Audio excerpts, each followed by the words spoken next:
Oh, yeah. Well, I see all the regular guys online, which is great.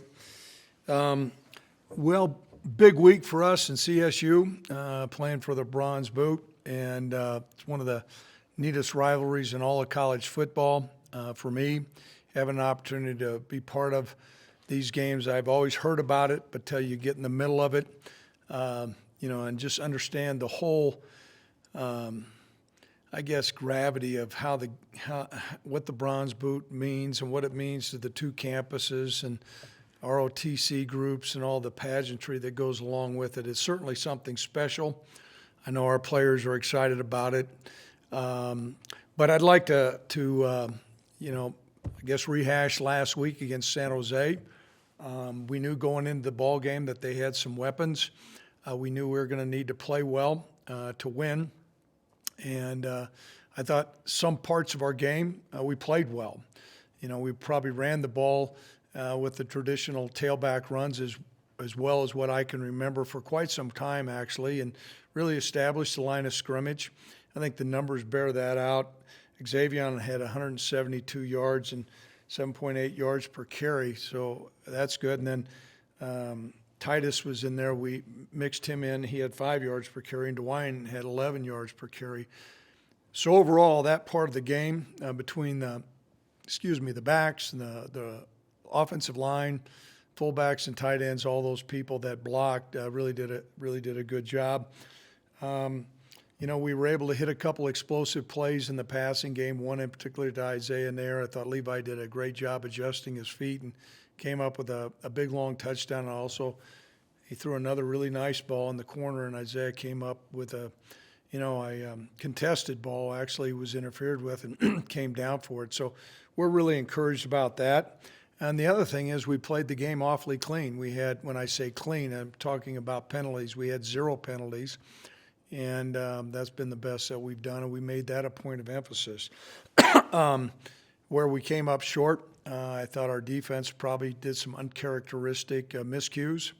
We didn't tackle as well as what we needed to, and we allowed some big plays by San Jose, certainly some in the passing game, and then by the quarterback running. We knew what type of runner he was. He proved to be more effective than what I thought that he would be, but nonetheless, we've got to play better defense. And then along with that, we were -2 on the turnover margin, and that sounds like a broken record, guys. I get that. But that's got to get flipped around. We need to do a better job of ball hawking, stripping. We were trying to strip some, but the ball never came out. They did a good job with some security. And we've got to do a much better job, with interceptions and fumbles. We had no fumbles in this game, but we had 2 interceptions, 2 poor decisions by Levi in that case. So that's kind of the game in a nutshell. Aiden Eberhardt, I would say, we'll get some confirmation here probably later on today, but I would say there's a great likelihood that, his career is going to be done. It's unfortunate. I really want to applaud him, though. I don't know if you guys were watching. We were in the middle of a 2-minute drive, had a chance to win the game. He sustained what I think is probably going to be a pretty significant knee injury, and we were under 1 minute, and he was way on the far side and ran off the field as opposed to going down because of the 10-second runoff. I think that embodies where our team's at. I mean, they're fighting, and we're gonna keep them in the fight. But I doubt that we'll have Aiden back, so we'll make some adjustments. I'll make some adjustments as the week goes along, and let you guys know what we're going to do from the punt return part of the game, and then also what we'll do to replace Aiden as far as a wide receiver. I know a couple questions will come up. I know Cody had probed and asked some really pertinent, appropriate questions after the game. I've had a chance to look at the tape, and Levi will be our starter this next week. We went through, and we think that there were good things that he did, and both in the run and the pass game. But there's things he certainly needs to work on, and he must work on, and we've got to get cleaned up if we're going to have a chance to beat the Rams. In transitioning over to the Rams, Coach Adazio's, done a great job with that group. They've taken on the likeness of their head coach. I think they're a tough physical team. their lines of scrimmage on both offense and defensive line are very impressive. Centeo, their quarterback, I think, is really, really matured as a quarterback. He's throwing the ball well. He's able to move. He can improvise. He can make plays with his leg. He takes care of the football. He manages their offense really well. Bailey's a big, strong running back. They're gonna pound you, but then they'll do some things on the edges with him. And obviously, they have a tremendous tight end, Trey McBride, we've known about for a long, long time. And I think he's up for, a lot of national honors, and those are well deserved. He's really a force in the passing game, and he's a big, strong guy in the running game. He's got great hands, and so they utilize him. And then they have a tremendous punter. If Stonehouse is not the top punter in the country, I don't know who is. I don't know. He had like a 50-some yard average last week, and that's continuing to come through every game. So big ball game, a lot to play for. We're glad that we're at War Memorial Stadium. It should be a bright, sunny Saturday afternoon. Games in the afternoon it's always great to play in the afternoon, and I know our fans are going to appreciate that. And so another year with the border war, and we're going to do everything we can to get that bronze boot back. So a lot to play for at this time. I'll open up to questions. Josh starts off. You mentioned the big game coming up this weekend. For you looking back, what do you remember about your very first border war, and how much just has, what the game means to you evolved over the years? Well, I came in thinking I understood the gravity of the game and how much it meant to our former players. And I didn't. I didn't really understand, all the memories that all these former players have, our alums, the people in our state. This is really, really important to the fabric of Wyoming. And I can remember the first game we went down to Fort Collins, and it was an eye-opener for me. And, quickly learned how important that this game is and what it means. And it took us a couple years, but then we had some good wins. And then last year we had a disappointing loss. And so it means everything in the world when you see the players go and they grab the boot and sing our school song. And it's gut-wrenching when you see the opponent team run over and grab it and run off away. So I've been on both sides of it, and it's a lot better to be on the winning side. Cody, go ahead. Craig, at San Jose State, you guys didn't have Asias Gandy for most of that game. Will he play this week, first of all? And second of all, how much with his sure tackling would that maybe have helped you guys down the stretch there? Well, Asias is an excellent tackler, and, I don't a lot of times get into, some issues where he's at. I mean, we dressed him. He's got a stinger, which is very common in college football. Sometimes some guys are able to play with him, and he was not able to play with that. And so, we'll see how the week progresses, Cody. I think Isaac White is a very, very capable player. And you can be sure that who's ever out there, we have full confidence in who's going to be out there. Ryan, go ahead. Craig, you mentioned the running game against San Jose State. I assume that went hand in hand with your observation coming off the field about the pad level of the offensive line. Just looking back, how did the offensive line play, and how do you see that matchup with CSU's defensive line, which appears to be a pretty good one? Yeah, TSU's got an excellent defensive line, and we've culled through all the tape. Without question, Ryan, I thought it was our best performance with getting man-on-man, guys driving blocks, very few missed assignments, moving the line of scrimmage. We saw parts of that the week prior, and we may have gone away from the running game a little bit too soon against New Mexico. That you can debate that, but we saw part of it. But this really came in to play this game, and even when I think we started one drive on the 2-yard line and went all the way down the other field, and then we were almost in a hurry-up mode. It wasn't so much complete hurry-up, but a faster tempo. And I thought our guys, it was to the point where we were getting 8-9 yards a crack. And that's much better than trying to put up a bunch of balls in the air in that situation. And we certainly are going to attempt to run the football against Colorado State. Their front, I think, is very formidable, probably bigger and stronger, how they play off blocks and what we faced last week. And that's no disrespect to San Jose, but I think this one's going to tax us a little bit more. However, I think it's going to be imperative that we dance with who brung us. We're going to need to run the football. We are going to need to throw the football, but I was well pleased with the offensive line. And then along with the offensive line, the tight ends and the fullback position come into play also. So it was our best performance without question by a long shot, and it was good to see. Josh, go ahead.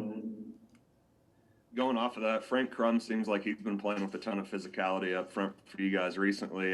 What's the biggest thing that's impressed you the most about his development this year? I think a lot of it has to do with his improvement in the offseason, his strength level. I think Frank came in bench and pressing about 185, and he's up to maybe 415 now. He's playing with lower pad level.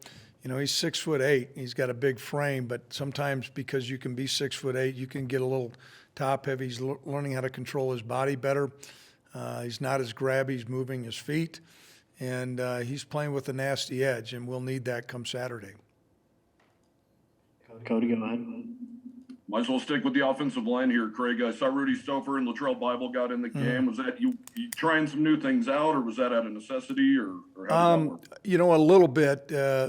Alonzo Velasquez has got a little bit of an ailing knee. He's certainly serviceable, but for him to go in and play 70, 80 plays is not realistic. And so we've been rotating Rudy with him in practice, and I think that's helped take some pressure off of Alonzo's knee.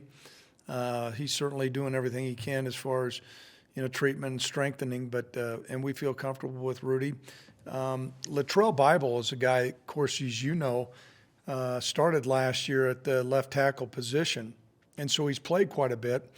His physical stature gives us an indication he's probably a better inside guy, whether it be one of the guards or the center, and so that was very purposeful. He's been practicing well. We think it's important to have some fresh guys in there that are capable of playing winning football, and we certainly feel that's where Latrell is at. Ryan, go ahead.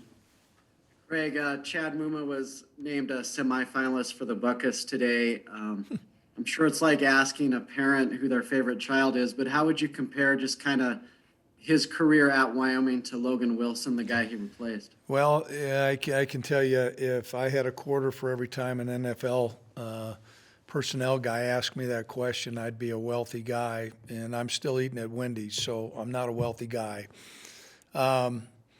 I can tell you they're very similar in the fact that they're both wickedly smart. They're explosive. They can play sideline to sideline, and it's encouraging to me to see Chad receive some of these recognitions because I think they're well deserved. Both of them are they're excellent players, and their coach is also named Bohl. And I told Aaron I think he grew up on third base because he comes in, he's coaching these guys that are all-star players and great character guys. And I said, someday you're going to find out what it's really like. But they're top shelf. And, to separate them, boy, I think you're talking about a razor-thin margin. And it's been great having both of them. So I'm not walking a line there. I'm just championing both of them. And obviously, I think you guys have seen what Logan has done in the NFL. He's playing at a really high level. And so I think the future looks really bright for Chad. He's an all-in guy. He's all in for the University of Wyoming. His father played here. His grandfather played here. It's been great to see him, and I know this will be a big, big ball game. And, I think that there's a great chance that Chad's going to be playing long after his career ends here at the University of Wyoming. Josh, go ahead. I think Isaiah Nair had 10 or 11 targets, and then obviously the 2 touchdown catches. How much have you seen his connection with Levi grow from last season to what we saw out there last? Well, we've seen some things during the course of practice, particularly throwing the deep ball. And I think Levi's got a good touch on the deep ball, and Isaiah obviously has got great length and he's got excellent speed. And because of his length, when he goes up for it, he can sometimes come up with contested balls. And so I think there's a comfort level between those two. However, I think Levi feels comfortable with a bunch of other receivers, but without question, Isaiah has good ability. And kudos to Tim Polasek and to Coach Grant, our passing coordinator, to dial up some things that are going to utilize his skill, and that's why you're seeing some of the target numbers that you do. And I'm sure that Coach Adazio is calling through the tape, and they're looking at that tape as well and seeing what kind of player Isaiah is. Cody, go ahead. Greg, correct me if I'm wrong, but I believe you guys recruited Trey McBride. Did you expect him to be this much of an animal? I mean, he's really good. No, great family, and his brother's playing as well. They're from Fort Morgan. We recruited him hard, and I think Marty English was down at CSU at that time, and CSU had a string of players from Fort Morgan. So you're spot on. We tried to recruit him just like CSU tried to recruit Chad Muma. This is how this game is. I mean, we've been in a lot of each other's living rooms, and there's so many family ties. And, I acknowledged Trey last year. I talked to him right before the game and told him what kind of great player he was. And, it's great. I'm sure that Coach Adazio has him back. I thought he would be a guy that would play in the NFL last year. I know he's playing at a really high level, and he's getting a lot of looks like Chad is. Ryan, go ahead. Craig, on your depth chart, you have Alex Brown as Eberhardt's backup. Is he the next man up there? And I can only assume, just getting to know Aiden a little bit this year, that he's probably helped groom Alex and some of the other guys. Just what are you seeing from the young guys that have to step in now? I cannot put into words what Aiden Eberhardt means to our program.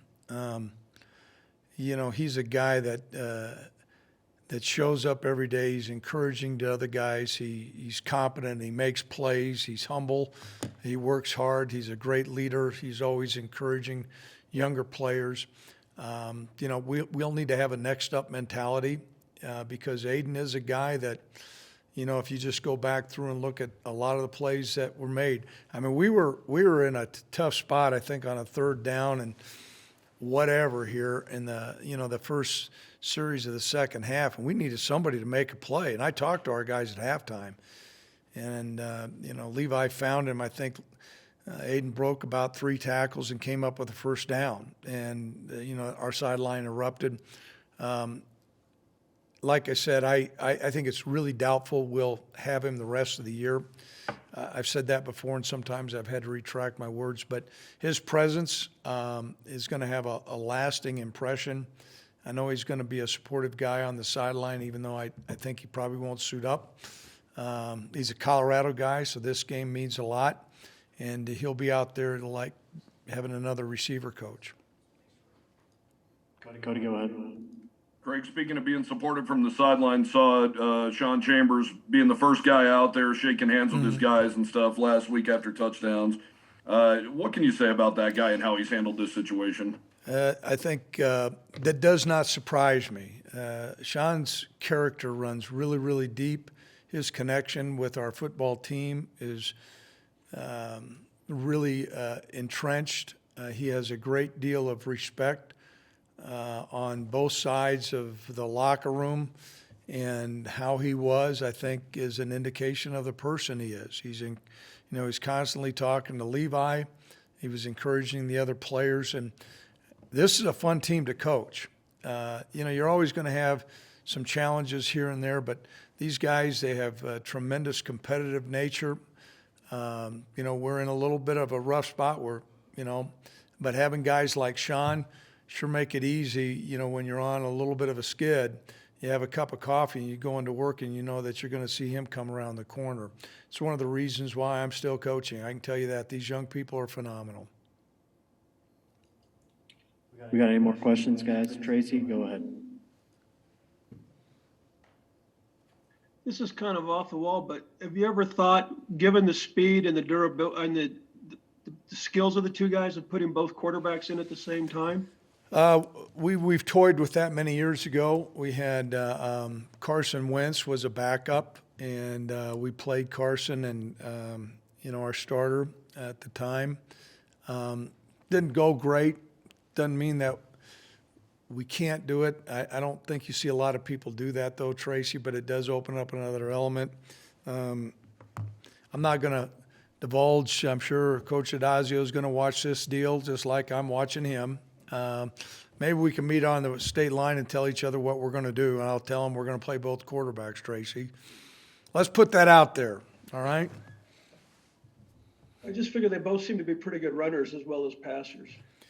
Well, they got to work on their passing, but they are good runners, okay? We got any more questions, guys? Guys, I hope you enjoy this week. It's one of the neat things about college athletics. We appreciate our rivalry with Colorado State. A great deal of respect for the Rams. Once this ball gets kicked off, it's always one of these things, the fur's going to fly, and it's one of these games that I personally really enjoy, and I've been on both sides of it. So appreciate you guys being on. Some good questions today, and we'll talk soon.